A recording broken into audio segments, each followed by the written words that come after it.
status iblis, status saudaranya ini.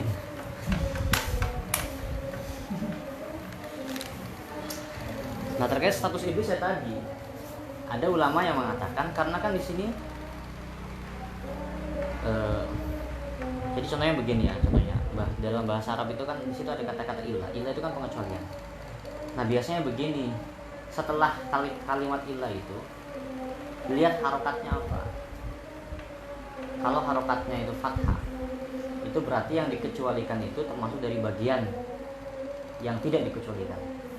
Contohnya begini, kita semua makan kecuali muslimina. Karena di harokatnya fathah berarti muslimin itu termasuk bagian kita, cuman dia nggak ikut makan.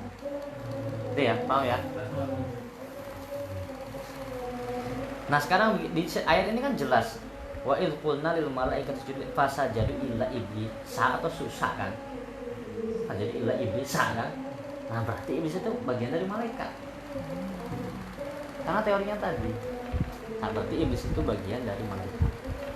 Nah, karena itu semua ulama membenarkan bahwa iblis itu pada saat itu bagian dari malaikat. Nah, tetapi bagian dari malaikat itu apakah hanya sekedar satu tongkrongan atau satu jenis? Beda kan? Satu tongkrongan atau satu jenis. Kalau satu jenis ya berarti kan modelnya sama, DNA-nya sama. Kalau satu tongkrongan ya cuma satu tongkrongan saja, nggak mesti satu jenis. Nah, sekali lagi dalam Al-Muharrar Al-Wajiz itu disebutkan kalau iblis itu awalnya malaikat, tapi kemudian salah satu malaikat ini tidak tunduk kepada perintah Allah, akhirnya menolak untuk sujud. Nah, tetapi pendapat yang paling kuat kita selalu dari awal, malaikat itu sifatnya kan la yasbiqunahu bil qaul. Tidak mungkin nolak perintah Allah, nggak mungkin lah ada malaikat yang nggak tunduk, nggak mungkin. Nah, karena itu pendapat yang paling kuat, iblis itu bukan sejenis malaikat, tapi satu tongkrongan dengan malaikat. Jadi satu tongkrongan doang, tapi nggak sejenis. Nah, inilah yang disebutkan di surat Al-Kahfi. Surat Al-Kahfi ayat 50. Nah, di surat Al-Kahfi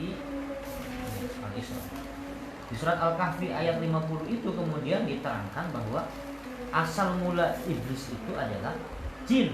Berarti DNA-nya dia jin. Tapi kebetulan nongkrongnya pada saat itu dengan para malaikat. Nah, di sini disebutkan wa idh qulna lil malaikati isjudu li Adam. Ini redaksinya sama tapi dengan penjelasan yang lebih banyak. Wa idh qulna lil malaikati isjudu li Adam fasajadu illa iblis, sama. Ketika kami memerintahkan kepada malaikat sujudlah, maka bersujudlah kecuali iblis. Nah, disebutkan di surat Al-Kahfi ini kana minal jin. Iblis itu adalah minal jin. Mereka itu asalnya adalah bangsa jin. Nah, fa fasaqo an amri, lalu kemudian si iblis itu menolak perintahnya Allah Subhanahu wa taala. Nah, itu. Nah, iblis itu diciptakan dari api ya. Jadi sebenarnya kita diciptakan dari apa? Manusia. Kemarin itu sudah Nabi Adam dari tanah, tapi kitanya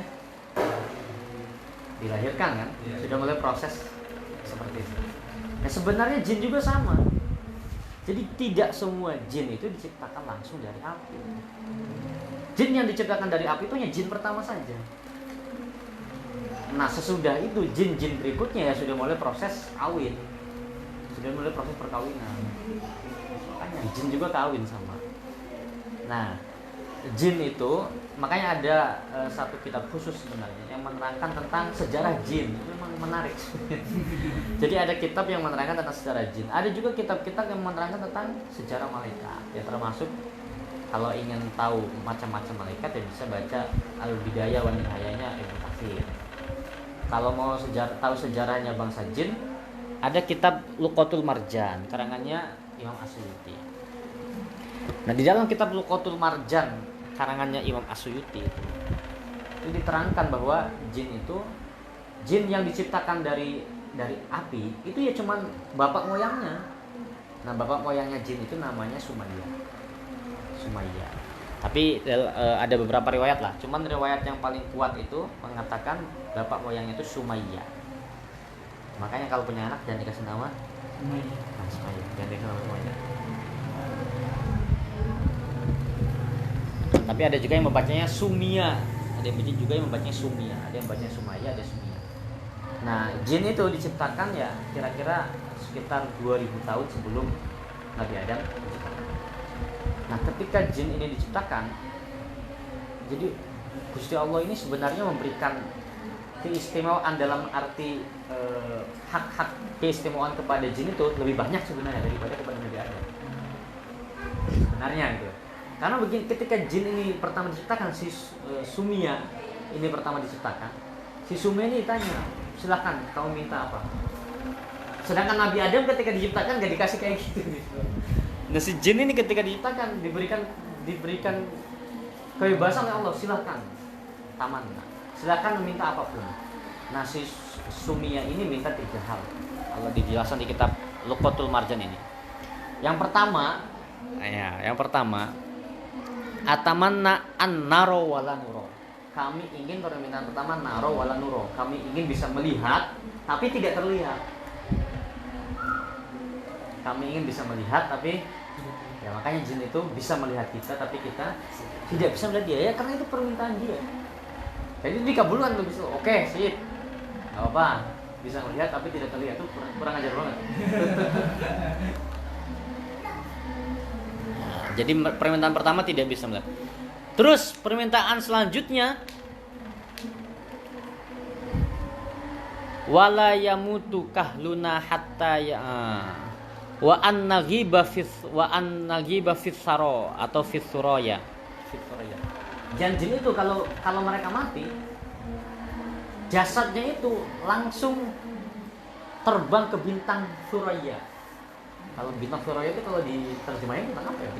Bintang kejora. Kalau sering diterjemah itu bintang kejora, bintang yang kita lihat di pagi itu bintang suraya. Tapi ya ada juga yang mengatakan bintang lain.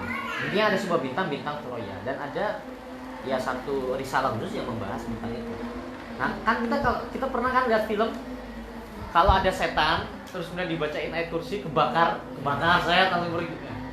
Nah, itu memang seperti itu. Jadi jin itu kalau mati tidak seperti kita mati ada jasadnya gitu ya, terus hidup. Enggak, jin itu kalau mati langsung terbang, langsung berhamburan jasadnya itu ke bintang suraya. Itu permintaan dia, permintaan si Sumia ini, permintaan bapak punyanya jin yang kedua. Yang permintaan pertama, naro walan ro, ingin melihat tapi tidak ingin lihat. Nah, yang kedua, kalau kami mati, tolong jangan ada bangkainya lah, langsung aja diterbangkan ke bintang suraya. Oke. Nah, permintaan yang ketiga, mereka itu selain umurnya panjang, kalau mati, kalau sudah tua itu kembali muda. Jadi kalau udah tua itu kembali muda. Perawakannya itu. Makanya umurnya panjang-panjang. Setelah tua kembali muda, setelah tua kembali muda. Ya.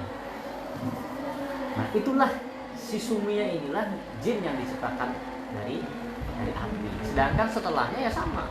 Prosesnya ya si Sumia ini kawin dengan istrinya, kemudian beranak pinak. Nah, beranak pinak sampai kemudian jin juga bersuku-suku berbangsa-bangsa nama seperti manusia. Nah, lalu jin itu mempunyai banyak kerajaan, saling perang antara mereka. Saling perang, menumpahkan darah di antara mereka. Nah, karena mereka saling perang, nah ini saya riwayat yang pertama dulu ya. Riwayat menurut versi Luqatul Marjan kita mengikuti. Karena mereka saling perang, akhirnya Allah tuh bilang gini, ya sudahlah malaikat ini nggak layak, jin itu nggak layak jadi khalifah. Kan waktu itu posisinya sudah di bumi. Jin ini nggak layak jadi khalifah, ini 2000 tahun sebelum manusia. Jin ini nggak layak jadi khalifah, sudah kamu turun, kamu bunuh tuh jin di perang. Akhirnya malaikat turun perangi. Nah, kenapa malaikat itu mengadu kepada Allah? Karena ada satu malaikat namanya Yusuf. Ada malaikat Yusuf ternyata. Sebelum Nabi Yusuf ada malaikat Yusuf. Jadi ada malaikat Yusuf yang ditugaskan untuk menyadarkan bangsa jin ketika mereka sudah mulai berbuat onar. Ternyata dibunuh malaikat Yusuf ini oleh bangsa jin itu. Enggak terima lah para malaikat, lapor Gusti Allah. Ini gimana ini? Ya sudah perangi ya, perang. Seru gitu, perang. Ya, terus seperti yang pernah kita bahas, kalah bangsa jin ini. Kalah dan mereka kemudian yang kalah itu yang sisa-sisa yang kalah itu lari ke gunung-gunung dan ke pulau-pulau terpencil lalu ke pantai-pantai ya.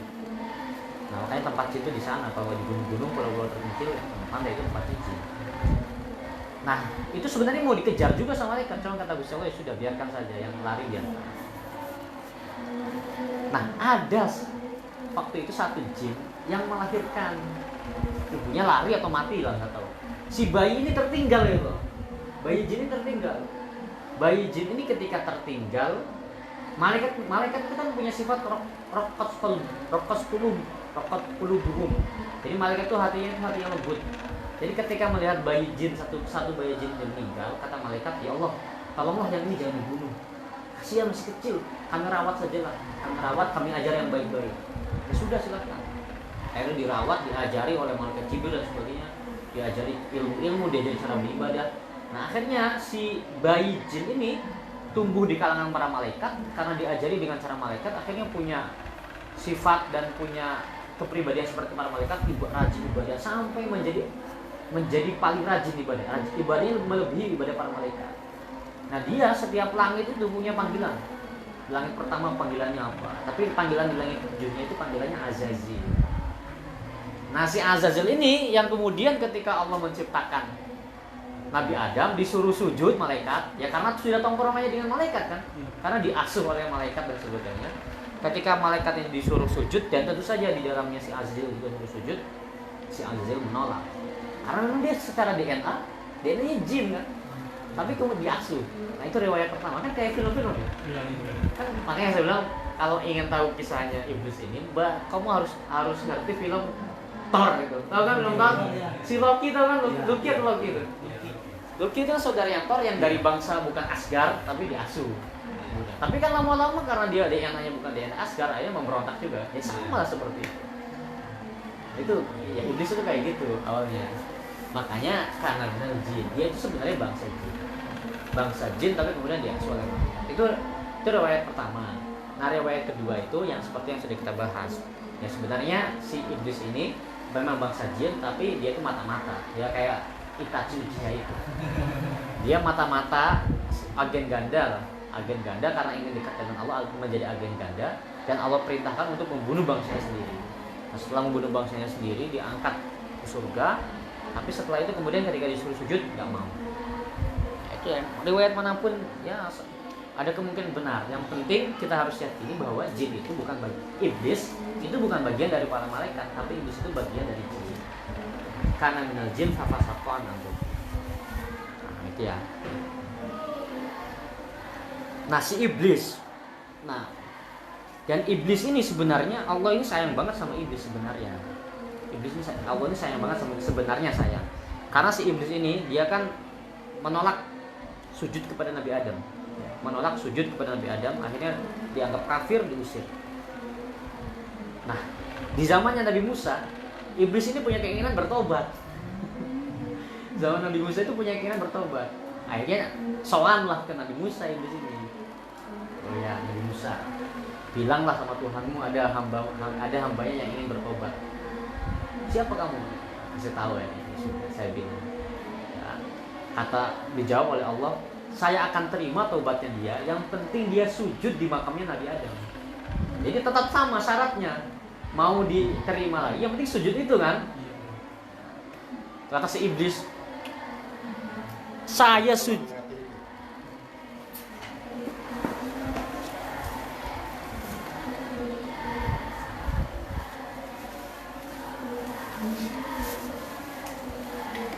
Tapi balasannya iblis, loh saya disuruh sujud di surga aja nggak mau, apalagi disuruh sujud di kuburannya.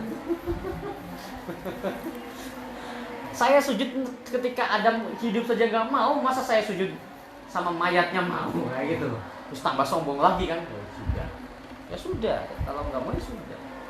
Nah terus nanti dia iblis ini setiap ketika di akhirat nanti di neraka disiksa nggak kuat, itu ditawarin lagi oleh Allah. Ayo kamu kalau nggak kuat sujud sama Adam, saya masukin surga. Tetap nggak mau. Ya, itu sombong. Nah itu ya. Nah makanya kemudian kata Imam Ghazali itu di dalam kitab Muka Syawatul Qulub, dosa itu ada dua macam. ada dosa karena maksiat, ya kayak kita lah. Ini dosa karena maksiat. Ada dosa karena sombong. Dosa karena maksiat itu bisa diampuni, tapi dosa karena sombong itu sulit sekali diampuni. Dosa karena maksiat itu gampang diampuni, dosa karena sombong itu sulit sekali diampuni. Nah, dan itu sebenarnya kelemahannya orang-orang yang punya kelebihan.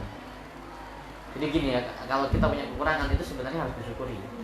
Kan orang itu kan punya sama-sama punya potensi maksiat. Orang kalau punya kekurangan ada potensi maksiat. Contohnya orang nggak punya duit ya potensi maksiat, nolong dan sebagainya kan. Orang ganteng ya potensi maksiat. Potensi maksiatnya yang ngono lah kan gitu. Nah, jadi orang yang punya kekurangan itu punya potensi berbuat dosa. Tetapi dosanya orang yang punya kekurangan itu dosanya karena maksiat.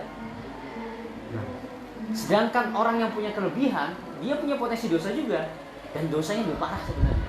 Karena dosanya itu sumbernya bukan maksiat tapi karena kesombongan. Terus contohnya jadi kiai. Dia punya potensi dosa, tapi dosanya lebih parah. Dosanya ya karena sombong dan ilmunya gitu kan. Itu lebih parah. Jadi ya sebenarnya kalau selamat-selamatan ya masih gampang selamat orang yang nggak kiai. Kalau mau selamat-selamatan lebih gampang selamat orang yang miskin daripada orang kaya. Karena orang miskin itu cobaan dosanya dosa dari maksiat, nyolong. Tapi orang kaya cobaan dosanya dosa sombong, itu lebih sulit. Itu kata Imam Ghazali. Ini diambil dari iblis. Iblis itu dosanya dari bukan dosa maksiat, tapi dosa dari sombong. Diampuni enggak diampuni. Sedangkan Nabi Adam berdosa juga kan, karena memakan buah kuldi. Tapi dosanya dari sombong atau dari maksiat? Dari maksiat. Karena itu diampuni oleh Allah. Ada dua model dosa. Nah, fasajadu illa iblis. Udah ya tadi. Jadi itu yang pertama. Nah, yang menarik di sini Syekh Nawawi itu menerangkan apa? Membuat sensus penduduk alam semesta. Nah, ini yang saya pengen tahu sebenarnya sumbernya dari mana, tapi ya kita sedikit percaya lah, mungkin sumbernya dari alam gaib. Nah, dia bilang gini, waruwiya anna bani Adam isyrul jin, dan diriwayatkan bahwa anak keturunannya Nabi Adam ini kalau dijumlahkan secara keseluruhan, isyrul jin itu hanya 1/10 dari bangsa jin. Anak keturunan Nabi Adam itu ketika dijumlahkan itu hanya 1/10 bangsa jin. Jadi penduduk kita berapa sekarang? 5 miliar ada manusia. 4 miliar ya. Iya, sekitar berarti mereka 20 miliar. Berarti jin 50 miliar. Karena kita 1/10-nya. Jadi kalau mau berantem ya pasti kalah. Sebenarnya pasti kalah. Sebenarnya secara kuantitas kita pasti kalah. Waria anna bani Adam isyrul jin. Bani Adam itu jumlah keseluruhannya 1/10 dari bangsa jin. Wal jin wa banu Adam, jumlah jin dan manusia kalau di total keseluruhan jumlah jin dan manusia isruh hayawanatil barri, itu 1/10 dari hewan-hewan yang ada di darat. Nah, jadi itu artinya hewan yang ada di darat jumlahnya jauh lebih banyak daripada manusia dan jin kalau digabungkan. Ya iyalah, semut aja berapa semut? Coro. Satu rumah coro itu bisa sependuduk Indonesia kan? Satu rumah semut itu bisa sependuduk Indonesia. Nah, jadi jumlahnya manusia dengan jin kalau digabungkan itu hanya 1/10 dari jumlahnya hewan darat. Oh ya, ngono lah. Berarti kalau jin 50 miliar, manusia 550 miliar mereka itu jumlah. Hewan darat itu 550 miliar. Nah, terus wa haula'i kulluhum isyrut tuyur. Jumlah manusia, jin dan hewan darat kalau digabungkan 1/10-nya burung. Ayo pokoknya besok yang ngitung ya anak-anak aja lah, anak IPA lah. Anak IPA saja yang meneliti benar atau tidaknya ya. Saya bacain sensus penduduk alam semestanya Imam Anu saja. Nah, terus wa haula'i kulluhum isru hayamatil bahr. Dan jumlah itu semua kalau dijumlahkan 1/10 hewan laut. Jadi yang paling banyak adalah hewan laut. Iyalah, laut itu yang bisa dieksploitasi oleh manusia kan baru berapa persennya. Selebihnya itu belum terjelajah oleh manusia. Kita nggak tahu itu apa. Makanya kata ini itu semua manusia, jin, hewan darat, burung kalau dijumlahkan itu 1/10 hewan laut. Wa haula'i kulluhum, mereka itu semua kalau dijumlahkan lagi isyru malaikatil ard al muwakkalina biha, itu 1/10 malaikat bumi. Malaikat yang ditugaskan ngurus bumi doang. Jadi malaikat itu nanti wih, kan itu nggak cuma malaikat. Ya banyak. Dan itu malaikat al-muwakkalina bil ard, malaikat yang ditugaskan ngurus bumi. Malaikat yang ditugaskan ngurus bumi itu kayak begini. Ya kita kan kalau anak di pro ada malaikat yang tukangnya pro. Nah kita ini ada yang malaikat yang jaga di kanan kiri di belakang kita. Ada malaikat yang nyatet amal kita. Ada malaikat yang ngasih rezeki, gitu kan? Ada malaikat yang tukang ngasih kabar apa. Nah itu malaikat-malaikat yang tugasnya ngurusin bumi, ngasih hujan, ngasih apa. Itu lebih banyak daripada jumlah manusia, digabung jin, digabung hewan-hewan semuanya. Itu hanya 1/10 nih. Berarti wah kayak tenang nih. Jadi maksudnya ya tenang saja, jin sama malaikat itu masih banyak kan malaikat. Iya kan? Ini junudus sama wati wal ard, junudullah itu semua tentara-tentaranya, jadi gak usah khawatir kita. Nah itu hanya malaikat bumi. Karena malaikat itu nanti ada malaikat bumi, ada malaikat langit pertama, malaikat langit kedua, langit ketiga, langit keempat, langit kelima, langit ketujuh, sampai malaikatnya arsy itu ada sendiri-sendiri. Oh modiar kowe. Macam-macam malaikat ngamuk, wes gak ada apa-apanya manusia.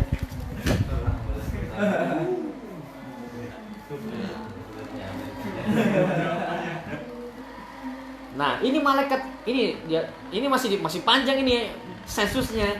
Wa kullu haula'i isyru malaikati sama'i dunya. Itu semua kalau dijumlahkan apa saja berarti? Manusia, jin, hewan-hewan semuanya dan malaikat bumi kalau dijumlahkan, nah itu semua hanya 1/10 malaikat langit pertama, langit bumi.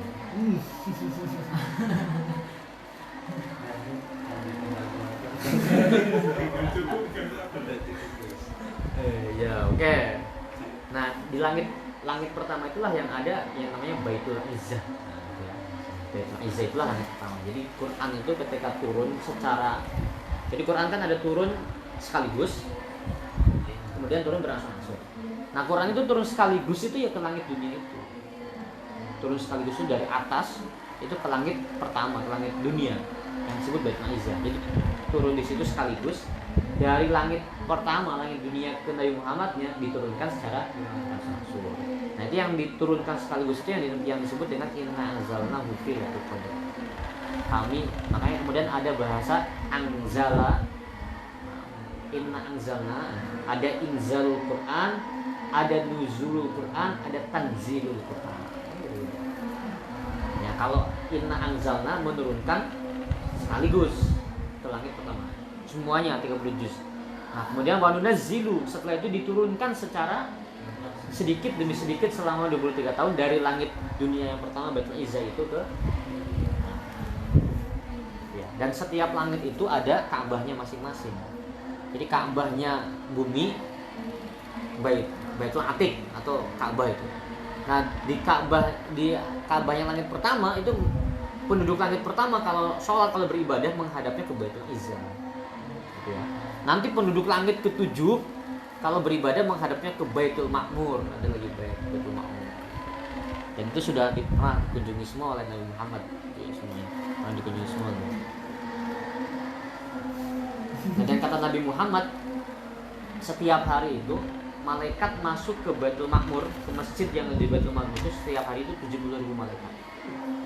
Setiap hari dari dulu sampai sekarang setiap hari masuk 70.000 malaikat. Dan yang sudah pernah masuk tidak boleh masuk lagi. Berarti kan banyak banget kan malaikat itu. Karena setiap hari 70.000 yang masuk.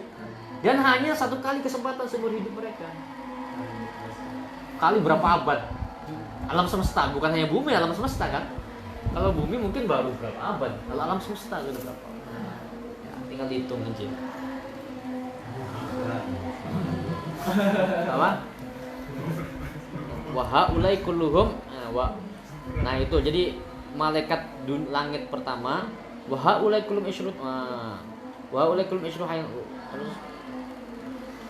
ya wa kullu haula isyru malaikatis sama'i tsaniyah, dan total semuanya itu total penduduk dunia dan total digabungkan dengan malaikat dunia digabungkan dengan malaikat langit pertama itu hanya 1/10 malaikat langit kedua. Begitupun totalnya hanya 1/10 malaikat langit ketiga, 1/10 malaikat langit keempat, terus seperti itu sampai malaikat langit ke-7.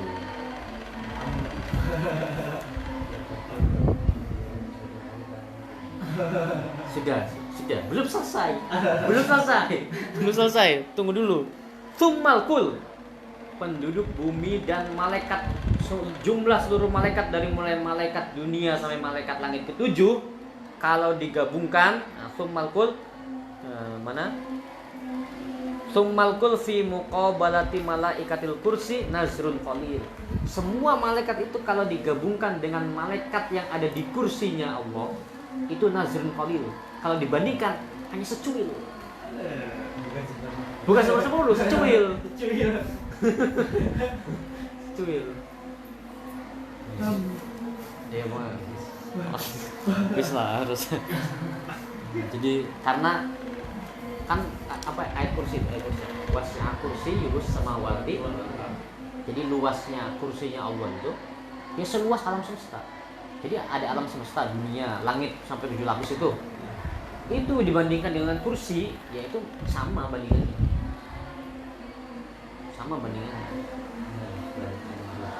ya. Dan kursi itu kayak gimana, nggak usah dibayangkan kursi bagaimana, kita nggak tahu lah, bukan kursi kayak gitu yang pasti ya. Bukan kursi yang itu. Terus summa kullu haula isyru malaikatis suradiq al-wahid minas suradiqatil arsh. Nah, terus begini. Kursi dia di atasnya itu yang lebih besar lagi ada arsy. Arsy itu punya suradiq itu pagar.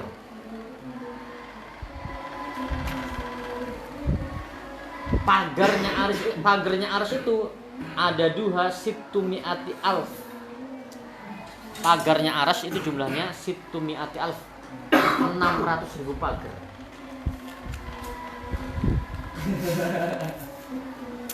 Terus pokoknya episode kali ini nyeritain malaikat aja. Jadi arsy punya berapa pagar? 600.000 pagar. Oke. Tadi kan kita sudah malaikat terbanyak itu yang di mana? Kursi. Jadi malaikat kursi kalau dibandingkan dengan seluruh penduduk yang ada di langit, seluruh penduduk yang ada di mulai bumi sampai langit 7, dibandingkan dengan malaikat kursi itu hanya suil gitu. Itu kalau digabungkan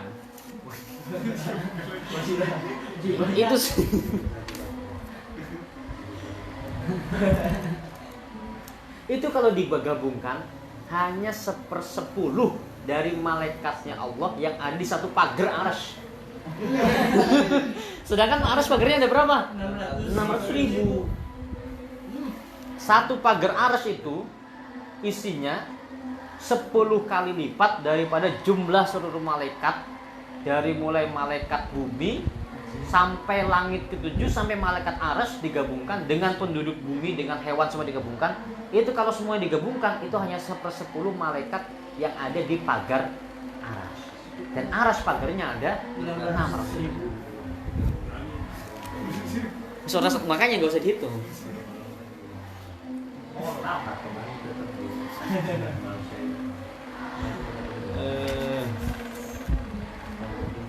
Katanya tulukulli suradiq wa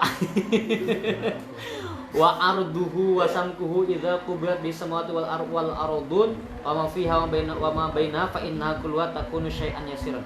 Jadi katanya gini, itu pagernya arsy itu jika seluruh alam semesta digabungkan dan dibandingkan dengan pagernya arsy enggak ada apa-apanya. Ya pantas saja malaikatnya banyak. Udah ya, berarti ya malaikat pagar arsy itu banyak banget. Dan pagar arsy 600.000. Wes. Kalau main keroyok gimana itu?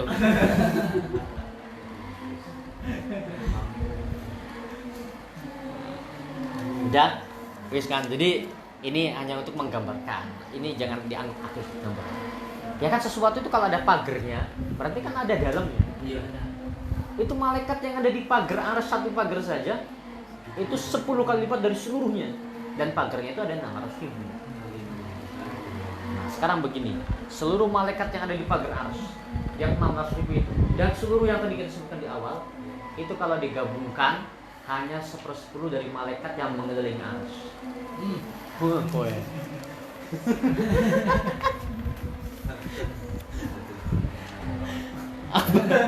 Bukan 1/10, saya salah ngomong. Summa kullu haula fi muqabalatil malaika alladziina yahumuna haul arsy kal qatrah fil bahr. Itu hanya seperti satu tetes air laut. Jadi satu tetes air laut, nah itulah malaikat seluruhnya. Berarti sisanya itu malaikat yang mengelilingi arsy.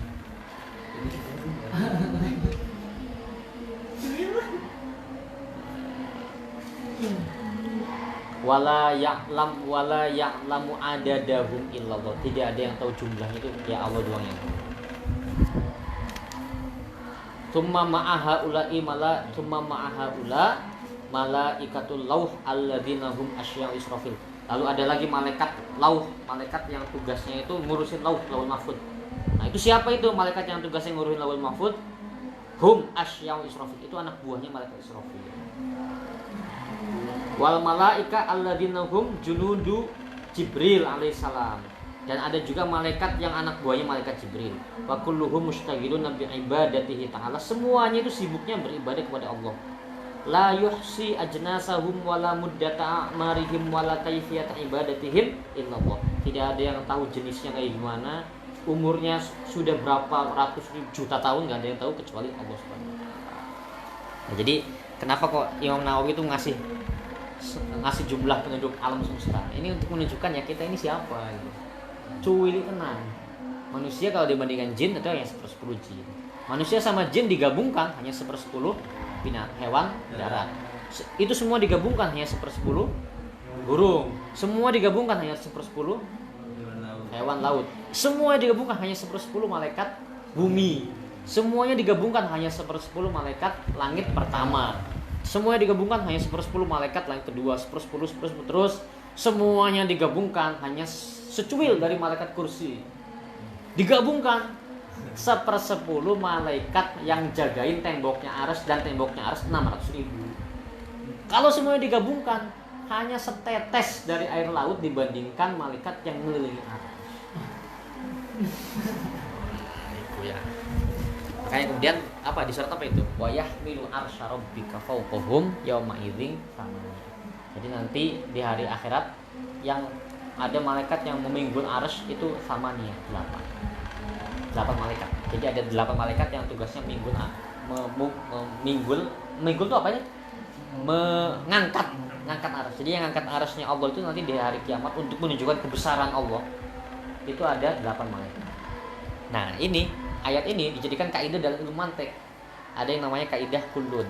Maksudnya kaidah kullun itu kata ilmu mantik nih. 8 malaikat itu harus 8-8-nya ngangkat. Kalau satu saja alfa nggak keangkat arsy itu. Harus 8-8-nya angkat semua. Ini karena min babil kul. Ini dari babil kul. Sama seperti zuhur 4 rakaat. Kalau cuma 3 rakaat nggak jadi zuhur kan. Harus 4-4-nya dikerjakan. Itu namanya kullun. Kalau kulliyatun setiap juz'un, setiap anggota dia bebas sendiri-sendiri. Ya contohnya puasa itu kulliyatun. Batal 1 ya kodonya 1, enggak kode semuanya. Tapi kalau sholat 4 rakaat, batal 1 rakaat ya kode semuanya. Nah, itu malaikat 8 yang angkat arsy itu kullun. Jadi semuanya harus angkat. Satu saja encok enggak jadi keangkat. Nah, itu malaikat ya. Satu aja encok, dan makanya malaikat tuh harus siap-siap salam. Harus siap-siap apa itu? Otot geli-geli itu harus siap.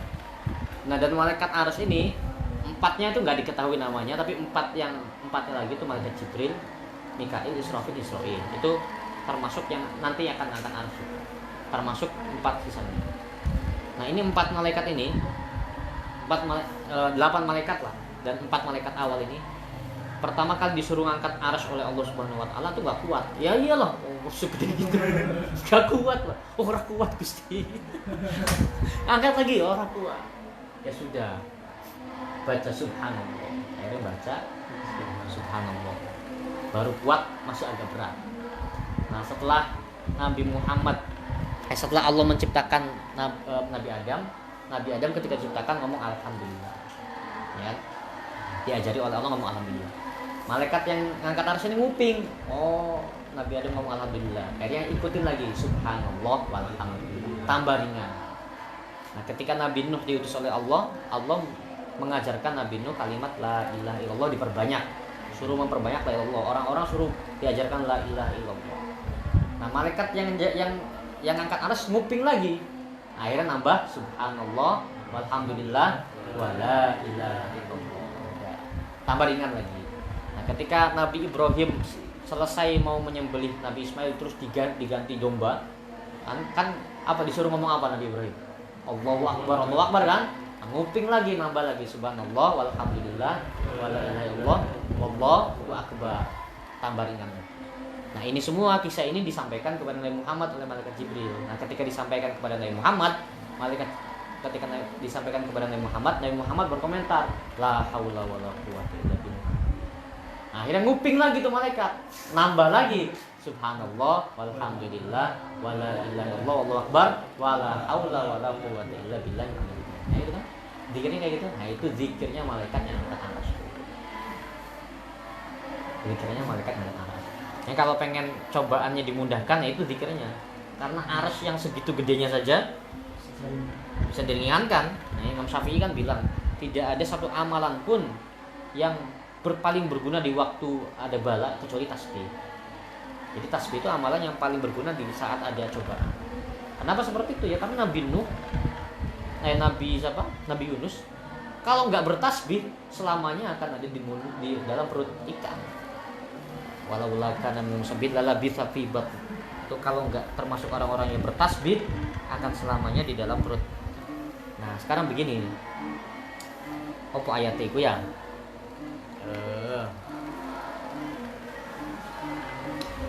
Sekarang begini. Kenapa malaikat Hamalatul Arsy ini kan? Malaikat Hamalatul Arsy. Kan ketika dikasih amalan, kan dikasihnya jurusnya sama Allah cuma satu, subhanallah. Makanya ngangkat tapi masih agak berat. Tapi kan nguping dari percakapannya manusia nih, nguping walhamdulillah wala ilaha illallah wallahu akbar wala haula. Itu kan yang dia dengar dari manusia. Makanya malaikat itu sangat berterima kasih pada manusia. Itu malaikat yang mikul arsy dan malaikat yang ada di arsy, yang yaqumuna fil arsy, itu sangat berterima kasih kepada manusia gara-gara zikirnya manusia itu bisa kuat angkat arsy. Makanya dalam ayat itu wa yastaghfiruna lilladzina amanu. Jadi malaikatnya itu sebagai ungkapan terima kasih selalu meminta ampunan kepada Allah untuk dosa-dosa kita. Termasuk kalau kita menuntut ilmu, para malaikat itu akan mendoakan kita, hewan-hewan laut pun akan mendoakan kita. Itu ya bagian dari rasa terima kasih sebenarnya. Bagian dari rasa terima kasihnya para malaikat. Ya. Jadi ada malaikat Hamalatul Arsy, itu yang angkat arsy. Nah, yang mengelilingi arsy itu yang disebut dengan Al-Qurabiyun. Al-Qurabiyun kan sering dengar. Nah, dalam bahasa lain Al-Muqarrabun. Karena kalau di Hadrah itu wa ilal malaikatul muqarrabin. Apa yang dimaksud malaikat muqarrabin di situ? Itu malaikat yang mengelilingi arsy. Itu malaikat muqarrabin, malaikat yang mengelilingi arsy. Itu malaikat muqarrabin. Itu dalam bahasa lainnya Al-Qurabiyun. Oke, pencet lagi. Pencet. Nelpon kamu.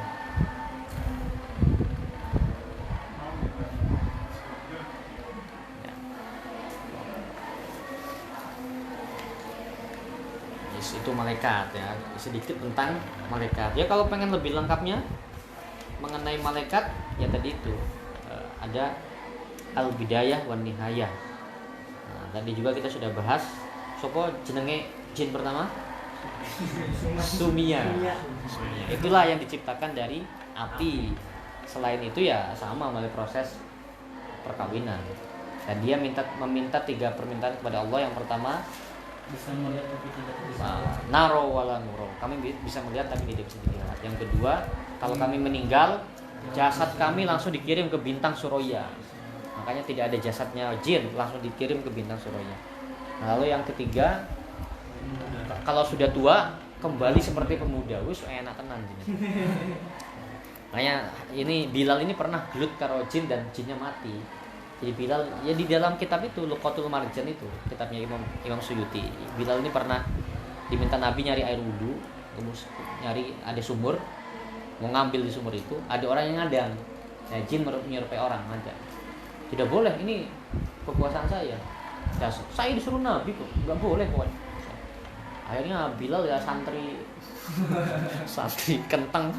Oh, kiai ku songkon ayo gelut ya gelut. Akhirnya gelut mati itu orangnya. Mati orangnya. Enggak terima patah mati. Mati akhirnya datang kepada Nabi. Ngadu, tadi ada yang ngalangin saya terus gimana ya saya bunuh saja pokoknya namun santri dari dulu yang keamanan kayak gitu udah biasa itu.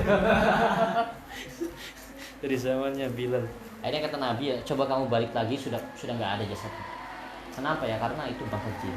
Ketika Bilal kesana sudah nggak ada. Ya jadi memang ketika mati ya jasadnya tuh nggak kayak kita. Jasadnya langsung diangkat ke bintang Suraya. Punya istri kan Sumia? Hah? Punya istri nggak Sumia? Punya. Istrinya siapa? Ibu Sumia. orang disebutin jenengnya. Enggak, saya pernah dengar katanya jin itu walaupun laki-laki perempuan dia beranak. Bertelur ya? Iya, nggak tahu. Enggak ada istrinya, tapi ya katanya nggak beranak bertelur, tapi yang bulan. Setiap anaknya itu 40. Ya. Nanti akan dibaca juga di sini dari Muqashafatul Qulub, kitabnya Muqashafatul Qulubnya Imam Ghazali sebagai penambah.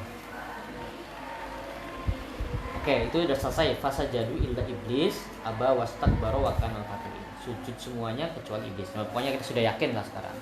Yang dimaksud di sini iblis itu ya bukan malaikat, karena kana minal jin fafasaqa an jin ya, iblis itu ya dari bangsa jin. Nah, kok bisa bergabung dengan nongkrongnya dengan malaikat? Itu ada dua versi ya. Ada versi pertama tadi itu setelah malaikat menghancurkan bangsa jin karena melakukan kerusakan, ada satu bayi jin yang tidak tega malaikat ini untuk membunuhnya. Akhirnya minta dispensasi ke Allah. Ini bayi jin ini ya kami yang ngurus lah. Insya Allah kami akan jadikan dia ibadah. Dan diasuh oleh Jibril, malaikat Jibril lainnya. Kemudian setelah besar, karena tongkrongan dengan malaikat, pas disuruh sujud nggak mau. Nah itulah kemudian yang menjadi iblis. Itu versi pertama, tapi versi kedua itu yang pernah kita bahas, yang agen dan itu.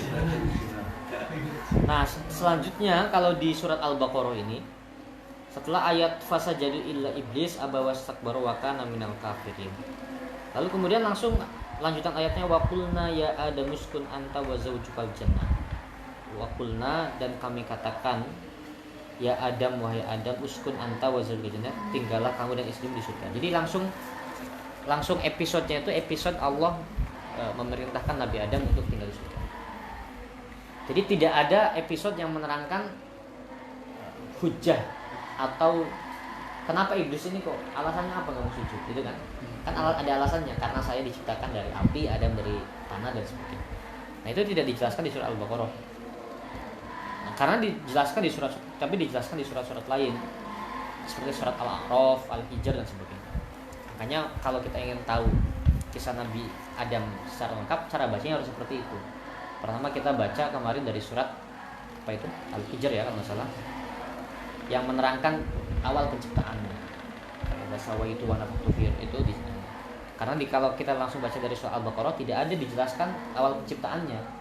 Hanya langsung wa idz qala rabbul malaikati inni ja'ilun fil khalifah. Hanya langsung kepada episode Allah memberi kabar kepada para malaikat akan ada khalifah baru, gitu ya. Nah, begitupun ada episode yang putus juga, episode yang tidak dijelaskan di surah Al-Baqarah tapi dijelaskan di surat lainnya. Ya, kenapa seperti itu? Kemarin kita sudah bahas ya, karena surat Al-Baqarah itu surat Madaniyah. Sedangkan kisah Nabi Adam itu sudah dijelaskan di periode Mekah. Jadi sudah ada di surat-surat Makkiyah. Jadi kalau ingin yang lebih lengkap ya sebenarnya kita harus juga merujuk ke surat-surat Makkiyah. Nah, Sebagai contoh di surat Al-A'raf ya, surat Al-A'raf. Itu dijelaskan fasajadu illa iblis lam yakun minas sajidin. Kemudian Allah nanya, kalau itu di surat Al-A'raf Allah nanya, qol ma mana'aka alla tasjuda id amartuk. Kenapa kok kamu enggak mau sujud ketika aku perintahkan? Nah, iblis menjawab, qol ana khairum minhu khalaqtani min narin wa khalaqtu min tin. Ya karena saya enggak mau sujud karena saya lebih baik daripada Adam. Khalaqtani min narin wa khalaqtu min tin. Karena saya khalaqtani minna, karena saya khalaqtani minna, karena engkau telah menciptakanku min narin dari api. Wa khalaqtahu min tin, dan engkau telah menciptakan Adam dari api. Nanti ini tafsiran ini pertemuan selanjutnya aja lah. Saya ingin menyenggol atau mengisyaratkan satu hal saja. Tafsiran yang menarik dari Imam Nawawi ya, Imam Nawawi Al-Bantani. Ketika menafsirkan khalaqtani min nar, engkau Allah menciptakan aku iblis dari nar, dari api kan. Nah ini semakin mempertegas bahwa iblis itu bukan bagian dari malaikat, karena iblis dengan sadar mengatakan khalaqtani min nar, engkau menciptakanku dari api. Yang diciptakan dari api siapa? Jin. Sedangkan malaikat khuliqatil malaika min nur. Malaikat karena riwayat Sahih Muslim itu khuliqatil malaika min nur. Malaikat diciptakan dari cahaya. Wa khuliqatil jan mimma rijim minna, dan jin diciptakan dari api yang berkobar-kobar. Wa khuliqat Adam kama wusifat, dan Nabi Adam diciptakan sebagaimana yang telah dijelaskan di Al-Qur'an kepada kalian. Itu. Nah, karena itu ya pasti iblis bukan bagian dari malaikat. Nah, terus dari urutan ayat itu menunjukkan bahwa yang pertama diciptakan oleh Allah dari makhluk-makhluk itu adalah malaikat dulu, khuliqat malaika, kemudian kemudian diciptakan jin, lalu diciptakan manusia. Makanya kemudian jumlah malaikat ya jauh lebih wakil dari itu. Nah, sekarang apakah kita ini diciptakan dari tanah, ya kan? Apakah kita ini di dalam diri manusia itu hanya ada unsur tanah tanpa ada unsur api dan sebagainya? Atau apakah kita ini diciptakan dari berbagai macam unsur, tetapi unsur yang paling kuat adalah unsur tanah? Kira-kira yang mana? Apakah manusia ini hanya unsur tanah doang, atau manusia ini sebenarnya diciptakan dari berbagai macam unsur, tetapi unsur yang terkuat adalah unsur tanah? Yang mana nih guys? Yang kedua. Kedua. Dari berbagai macam unsur. Nah, itu yang disinggung oleh Syekh Nawawi Al-Jawi. Kata Syekh Nawawi Al-Jawi, khalaqtani min nar, wahai Gusti Allah, engkau menciptakan aku iblis dari api. Fahiya aghlabu ajza'i. Nar itu adalah unsur terkuat dari aghlabu ajza'i. Juz yang paling ghalib, juz yang paling mayoritas unsur yang ada pada diriku kebanyakannya adalah unsur api. Berarti iblis itu sebenarnya ada unsur-unsur lain selain unsur api. Nah, ini pendapatnya Imam Ja'far As-Shadiq. Ja'far As-Shadiq punya pendapat yang manusia itu sebenarnya punya unsur api juga, punya unsur cahaya juga, tetapi memang unsur yang paling kuat unsur tanah. Makanya manusia ada potensi jadi api, ada potensi jadi cahaya juga. Nah, termasuk si sini. Nah, wa khalaqtahu min tin, dan engkau telah menciptakan Adam dari tanah, ai wa huwa aghlabu ajzaihi. Dan unsur tanah itu adalah unsur Nabi Adam, unsur terbanyak dari Nabi Adam. Itu artinya ada beberapa unsur, tapi unsur yang paling dominan adalah unsur tanah. Oke, kita lanjut minggu depan coba masalah yang itu. Nah, dan iblis ini memang guanteng. Awalnya itu guanteng. Kayak Loki ya, itu Loki. Guanteng, tapi ya karena setelah menolak perintahnya Allah untuk sujud itu dijadikan oleh Allah bentuk tubuhnya menjadi bentuk tubuh yang jelek. Jadi ya kalau dalam kitab Imam Ghazali sih ada gambaran-gambarannya seperti wajhuhu kawajhil kir, wajahnya kayak wajah ketek, wa ainaihi mashquqaini, matanya terbelalak. Terus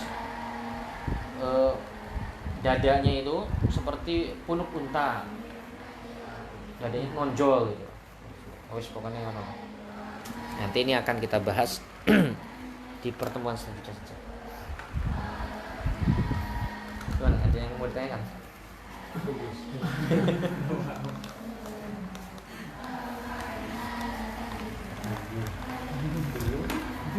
Apa? Oh, iya. Banyak yang muslim kan ikut yang ikat askan bukan 8. Kalau kan yang lain mereka yang banyak bukan 8. Ya orang kuat. Nah, ya nanti ada keterangan di dalam beberapa hadis. Malaikat yang tukang angkat aras itu ya malaikat yang paling gede. Kalau kita ukur malaikat itu dari pundak ke telinganya aja perjalanan berapa ratus tahun. Ya itu ya makanya nggak usah dibayangkan. Ya kok cuma 8 ya, itu 8 itu yang paling anu. Berarti yang air laut tadi nganggur Gus. Apa? Kongko berarti Gus. Yang mana? Yang banyak yang kayak air laut itu berarti kongko mulai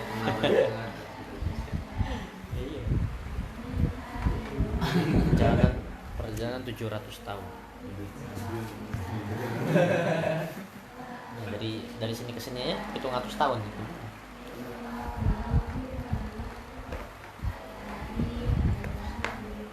Nah jadi nggak ada alasan sebenarnya kita itu terus maksiat nyalahin setan, itu nggak ada alasan, karena ya setan itu